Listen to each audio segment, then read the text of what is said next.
अभी मालूम हुआ मेरे को, सुबह से यहाँ पर ही हूँ मैं। कितने लोग थे सर? पूरे 18 आदमी थे। ससुरे थे, सास थे, साले थे, सालियाँ हैं, 3 सालियाँ हैं। पूरे 18 आदमी है। छोटे छोटे बच्चे हैं, मासूम मासूम बच्चे हैं। 11 साल, 12 साल, 8 साल, 4 साल के 9 बच्चे हैं। 9 बड़े हैं, 9 छोटे हैं। ऐसा हो गया है। रात में हुआ ये 2 बजे रात। यहाँ से गए सो इतवार को गए। डिमांड तो हमको कुछ नहीं चाहिए सर।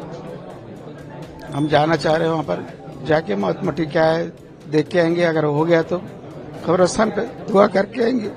बहुत अच्छी जगह गए, अल्लाह ताला उनके नसीब में हुआ था। बहुत खुशी है, वही है और कुछ नहीं है। और मेरी बेटी को हिम्मत देना है बस, और कुछ नहीं है। गवर्नमेंट से एक रिक्वेस्ट है कि फैमिली से एक आदमी बोले मेरे को 2 आदमी चाहिए, और कुछ नहीं चाहिए।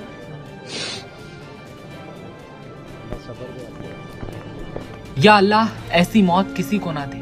पूरा एक घराना, 3 पीढ़ियां सब खाक हो गए। जी हां, मुसलमानों के सबसे पवित्र स्थानों की यात्रा के लिए इस परिवार के 18 लोग एक साथ निकले थे, जिसमें परिवार के 9 निहाल आंखों के तारे भी थे। मक्का से मदीना जा रही बस के डीजल टैंकर से टकराने से बच्चों के साथ तमाम यात्री आग के हवाले हो गए। चीख पुकार मच जाती है, लेकिन क्या गलती थी उन मासूमों की? सरकार से बस लोग गुजारिश कर रहे हैं कि इतनी सी गुजारिश है, परिवार से 1 या 2 लोगों को जाने दो, पर हमें जाने दो। हम वहां जाकर कब्रिस्तान में दुआ पढ़ाएंगे।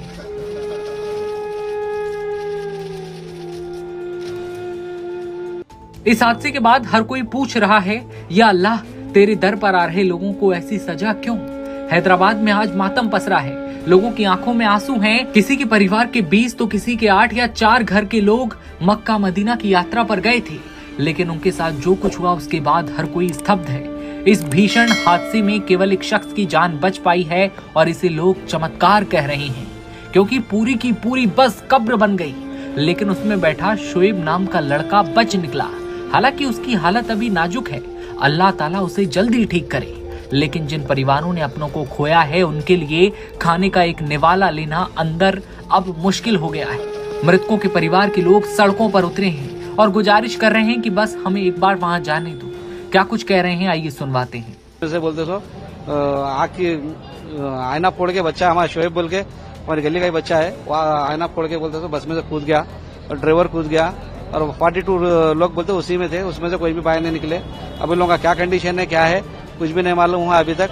हम लोग को अभी असद साहब को फोन करे तो असद साहब बोलते सो मालूम करके वहाँ का अपडेट देते बोल के, आधा घंटे में देते बोल के बोले, और बोलते सो यहाँ से जाने के लिए अभी उनके घर वाले उनके बच्चे वगैरह जाने की कोशिश कर रहे, वीजे के लिए बोलते सो पासपोर्ट ला के दिए, वो वीजा जल्दी करके भेजा है तो जाने। मोहम्मद बुरहानुद्दीन। शोएब का अभी तो बात करके उन्हें अपडेट दिए तो हम लोग को मालूम हुआ। यहाँ पे हम लोग यहाँ पे आए, यहाँ पे तो अभी शोएब का भी हाथों जले गए थे, सर को मार लगा बोल के चला वहाँ पे। हाँ, ऑपरेशन बाकी है कहते अभी शोएब का, सीरियस कंडीशन में, सर को मार लगा। वो अल्फाद हॉस्पिटल में है कहते, अल्फाद हॉस्पिटल में है ना अभी जी। अभी 3 हॉस्पिटलों में डिवाइड कर दिए गए थे आदमियों को, पूरे जो 42 लोग से उसमें से डिवाइड कर दिए गए। हमारे गली का है बच्चा। हाँ, नटराज नगर झिर्रा। हाँ, आसिफ नगर। देखिए, ये मक्का ट्रैवल्स मतलब यहाँ के जो मुकामी लोग, जो जिनके अफराद खानदान जो थे उनके, वो लोग ने 6 बजे सुबह फजर के साथ ही जनाब बैरिस्टर असदुद्दीन साहब को फोन किए थे कि यहाँ पे ऐसा बस ऐसा वहाँ पे जल गई बोलकर। तो उन्होंने इमीडिएट कॉन्फ्रेंस मतलब मुश्ताक साहब को और एमएलए साहब को कॉन्फ्रेंस लेकर मेरे को लेकर वो लोग को डिटेल्स बात किए। बात करके उनके पासपोर्ट्स, उनके वीजास मेरे को जाके कलेक्ट करो बोले। मैं कलेक्ट कर लिया। अब लेके जाके मतलब हमारे एमएलए साहब भी आ रहे हैं, ले जाके उनको दे मतलब यहाँ के कुछ फैमिली के लोग कुछ बाहर भी जाना चाह रहे हैं, तो वो लोगों को भी भिजाने की जो है हम लोग कोशिश कर रहे हैं हमारी पार्टी की जानिब से। और यहाँ पे लोगों को जो जो सहूलतें होना चाहिए, जो जो जरूरत में होना चाहिए, असदुद्दीन अवीज़ साहब क्लियर कट वो लोग को फोन पे ही बात की उनकी फैमिली से, और कंटिन्यू पूरी फैमिली के हर मेंबर से उन्होंने बात कर रहे हैं। और हमारे एमएलए साहब भी बात कर रहे हैं, 5 मिनट में एमएलए साहब भी आएंगे। तो हम लोग पूरी फैमिली के साथ ठहरे हुए हैं। बड़े अफसोस के साथ कहना पड़ रहा है कि मक्का ट्रैवल्स से जो है 16 लोग थे, जिनमें से एक लड़का बच के बाहर कूद गया जिसका नाम शोएब था, और एक फ्लाई जोन जो मेहदीपट्टनम पे वो ट्रैवल से 24 लोग थे। 24 लोग भी जो है मतलब जल गए बोल के मालूम हुआ, एक बच्चा बचा बोल के मालूम हो रहा है। अभी एक 10-15 मिनट आधे घंटे में पूरी क्लियरिटी आ जाएगी। फिर अफराद खानदान से बात कर मशवरा कर असदुद्दीन अवैसी साहब उनको क्या मदद करना है, यहाँ से मतलब बॉडीज को मंगाएंगे, यहाँ से भिजाएंगे, क्या करना है वो करेंगे इंशाल्लाह। शोएब अभी ठीक है, वो ऐसा मालूम हुआ कि शोएब के जो करीब वहाँ पे गए हैं वो लोग से बात हुई फोन पे, तो शोएब के जो दोस्त थे उन्होंने बता रहे हैं कि उन्होंने मतलब शीशा फोड़कर अपनी परेशानी से जो है उन्होंने बाहर कूदे बोलकर।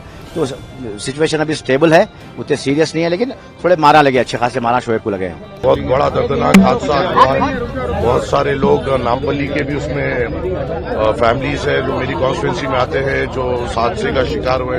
मैं बस अल्लाह से यही दुआ करूंगा कि अल्लाह उन सबकी मगफिरत करे, उनके घर वालों को सब्र जमील अता करे। और सुबह में जैसा फैमिली मेंबर्स असदुद्दीन अवैसी साहब से बात करे, असदुद्दीन अवैसी साहब ने फौरी तौर पर वहां पे इंडियन कॉन्सुलेट से बात करते हुए वहाँ पे नुमाइंदगी हमने शुरू की है, और हमने हमारे तरफ से भी 1-2 जनों को फौरी तौर पे वहाँ पे भेजा है जो शायद मोस्ट प्रॉब्ली 5 बजे तक लैंड करेंगे। और उसके बाद जो हो सकता है इंडियन एम्बेसी से कोऑर्डिनेट करते हुए फैमिली मेंबर्स को पूरी तौर पे अपडेट करने की कोशिश करेंगे। इसके सबसे बड़ा कंफ्यूजन फैमिली मेंबर्स को ये है कि उनको एग्जैक्ट इन्फॉर्मेशन नहीं मिल पा रही है। हम उस वॉइड को फिल करने की कोशिश करेंगे, और हम यहाँ से फौरी तौर पे जैसा इत्तला मिली, अब जो 11 बजे की फ्लाइट है सऊदी एयरलाइंस की, उससे हमने थोड़ा उनको रवाना किया है कि वो फौरी तौर पे जाए, इंडियन कॉन्सुलेट से कोऑर्डिनेट करें और फैमिली मेंबर्स को बराबर इन्फॉर्मेशन पहुंचा सके। जो सुनने में आया है कि बड़ा दर्दनाक हादसा हुआ है, एक पेट्रोल टैंकर के साथ ये सीधी तौर पे जो बस क्लाइड हुई और उसमें ये लोग का इंतकाल हुआ है। तो बॉडीज किस कंडीशन में है, बॉडीज लाइफ जैसा पोजीशन में है या नहीं है, अगर खुदा ना खास्ता अगर वैसा कोई फैसला हमें लेना पड़ता है तो हमें फैमिली मेंबर्स को कॉन्फिडेंस में लेते हुए बरियल का इंतजाम वहाँ पे हो कैसा हो, हमें उनको कॉन्फिडेंस में लेते हुए करना पड़ेगा। और फिलहाल के लिए पूरे फैमिली मेंबर्स शॉक में हैं। एक होली पिलग्रिमेज पे ये लोग निकले थे और फैमिलीज के लिए वो बहुत बड़ी बात होती है, और उसमें ये हादसा हो जाना, फैमिलीज बड़े शॉक में हैं।